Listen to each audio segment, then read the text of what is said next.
अमेरिकी नेवी बना रही अदृश्य हथियार।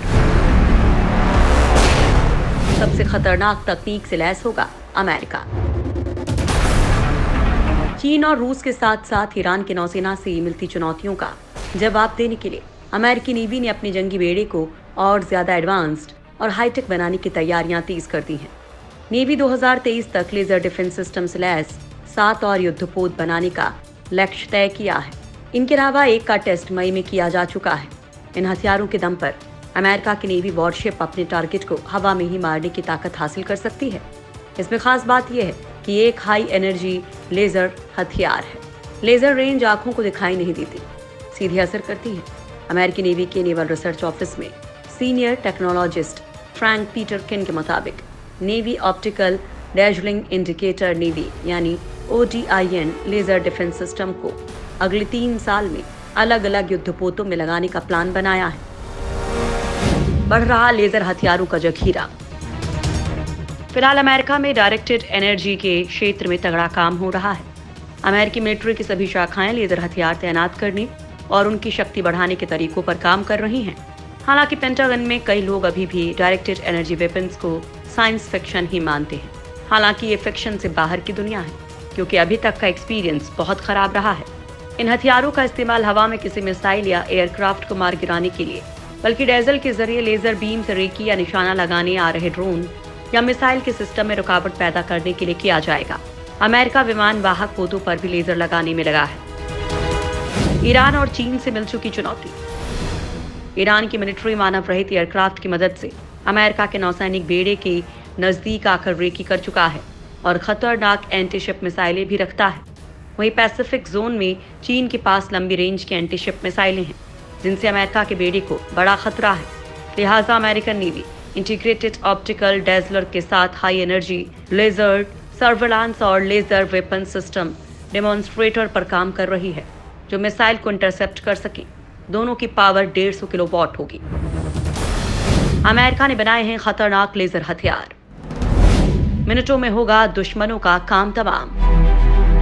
अमेरिका की नेवी वॉरशिप ने जो हथियार तैयार किए हैं, वो अपने टारगेट को हवा में ही मारने की ताकत रखते हैं। इसमें खास बात यह है कि ये एक हाई एनर्जी लेजर हथियार है। लेजर खुली आंखों को दिखाई नहीं देती है, लेकिन सीधे असर करती है। साल की शुरुआत में चीन के नेवी डिस्ट्रॉयर ने अमेरिका के नेवी मैरीटाइम पेट्रोल एयरक्राफ्ट को लेजर बीम से निशाना बनाया था। माना जा रहा है कि अमेरिका ने पैसिफिक में यह परीक्षण करके चीन को जवाब दिया है। साउथ चाइना सी को लेकर दोनों देशों के बीच में तनावपूर्ण हालात जारी हैं। पोर्टलैंड के commanding officer captain carry Sanders ने एक बयान में कहा है कि मानव रहित विमानों और छोटे विमान पर इस परीक्षण के जरिए हमें इस लेजर हथियार की ताकत के बारे में बेहद महत्वपूर्ण जानकारी मिली है। अमेरिकी नेवी की ओर से एक वीडियो जारी किया गया है, जिसमें जंगी जहाज पर तैनात लेजर गन से हमला किया जाता है और हवा में उड़ रहे एक ड्रोन पर सटीक निशाना लगाकर उसे गिराया जाता है। अमेरिका की पैसिफिक फ्लीट ने इसका परीक्षण चीन से कुछ हजार किलोमीटर पर प्रशांत महासागर में किया और दुनिया को बता दिया कि अमेरिका के पास वो हथियार है जिसमें उसे करोड़ों नहीं खर्च करने होंगे, बल्कि महज $1 खर्च करके वो किसी भी एयरक्राफ्ट को हवा में ही तबाह कर सकता है। फ्लीट ने जो वीडियो शेयर किया, उसमें USS पोर्टलैंड डॉक शिप से ये टेस्टिंग करता देखा गया है। इसमें फर्स्ट सिस्टम लेवल की high energy class solid state laser का इस्तेमाल किया गया है। ये हवा में ड्रोन एयरक्राफ्ट को मार सकता है। लेजर केवल हवाओं से दिखाई नहीं देता है, इसे विमान के सेंसर ने डिटेक्ट किया था। इससे पहले फरवरी में गुआम से 380 मील पश्चिम की ओर से चीन की ओर से अमेरिकी क्राफ्ट को निशाना बनाया गया था। अमेरिकी नौसेना का यह हाई एनर्जी लेजर हथियार दुनिया में अब तक देखा गया अपनी तरह का इकलौता हथियार है, जो छोटे से छोटे निशाने को भी भेद सकता है, चाहे वो समंदर हो या फिर वो हवा में। कोरोना संकट काल में 16 मई को इसका परीक्षण किया गया था। टाइमिंग और जगह के मुताबिक अमेरिका का ये टेस्ट चीन को दबाव में लाने के लिए है, जो जाहिर करता है कि अमेरिका चीन को सबक सिखाने के लिए किसी भी हद तक जा सकता है। अमेरिका ने 1960 में शुरू किया था एनर्जी वेपन पर काम। लेजर वेपन की खासियत यह है कि अपनी रेंज में आने वाले टारगेट को ऊर्जा से उड़ा देता है। इसमें लेजर बीम, माइक्रोवेव और पार्टिकल बीम भी शामिल हो सकती हैं। दुनिया के कई हिस्सों में भीड़ नियंत्रित करने के लिए भी इस्तेमाल होता है। अब अमेरिका ने डायरेक्टेड एनर्जी वेपन से खतरनाक हथियार भी बना लिया है। अब डायरेक्टेड एनर्जी वेपन जवानों को उड़ा सकता है, मिसाइल को हवा में नष्ट कर सकता है, हेलीकॉप्टर को निशाना बना सकता है और मिलिट्री वाहनों को तबाह कर सकता है। अमेरिका ने डायरेक्टेड एनर्जी वेपन पर काम 1960 में शुरू किया था।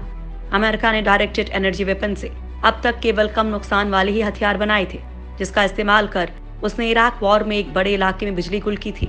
लेकिन अब अमेरिका इससे खतरनाक हथियार बना रहा है। चीन के पास पहले से हैं लेजर हथियार। चीन ने 2018 में ही लेजर रक्षा हथियार प्रणाली का प्रदर्शन किया था, जो हवा में निशाना लगाकर ड्रोन, निर्देशित बमों और मोर्टार को खत्म करने में सक्षम है। दक्षिणी गुआंगडोंग प्रांत के चुहाई शहर में आयोजित एयर शो में इस नई प्रणाली का चीन ने प्रदर्शन किया था।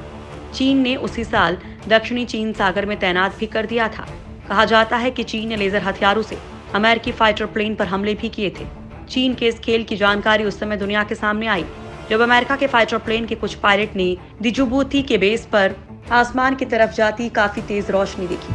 अमेरिकी पायलट जब तक कुछ समझ पाते तब तक ये रोशनी अचानक उनके फाइटर प्लेन की तरफ मुड़ गई।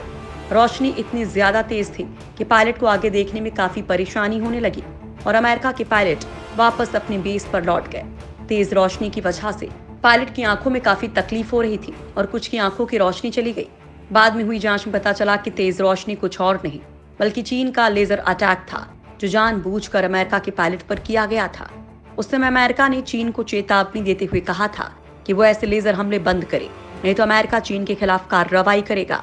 हालांकि चीन ने कभी इस बात को नहीं माना कि उसने कभी भी लेजर हथियारों का इस्तेमाल किया। अब अमेरिका ने भी प्रशांत महासागर में लेजर हथियार का सफल परीक्षण कर चीन को बता दिया है कि अब वो भी नई तकनीक से लैस है। हालांकि इन दोनों देशों के बीच हथियारों की होड़ बढ़ती ही जा रही है।